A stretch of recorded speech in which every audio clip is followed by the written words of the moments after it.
তোমাদের মধ্যে কাউকে যদি একটা রুমে প্রবেশ করানো হয়, খুব সজ্জিত রুম, এবং সেখানে যদি পৃথিবীর সবচেয়ে সুন্দরী রমণীকে দিয়ে আসা হয়, আর যদি শুধু বলা হয় যে এখানে একটা সিসিটিভি ক্যামেরা আছে,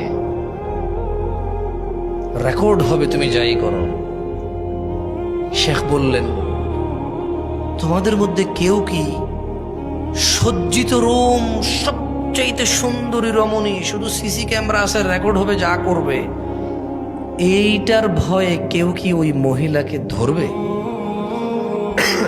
এরকম সাহসী একজন থাকলে দেখো তো, যে তুমি ওই মহিলার সাথে কোনো অনৈতিক কাজ করবে, এটা রেকর্ড হবে, তোমার মা দেখবে, তোমার বোন দেখবে, তোমার পাড়া প্রতিবেশী দেখবে, সারা বাংলাদেশের, সারা পৃথিবীর মানুষ দেখবে। এটা সবচেয়ে সুন্দরী নারী আর সবচেয়ে সজ্জিত ঘর, কোনো মানুষ নাই, শুধু সিসি ক্যামেরা আছে। বলো তো তোমরা কেউ কি ওই মহিলার সাথে জেনা লিপ্ত হবা? আচ্ছা, তাকাবা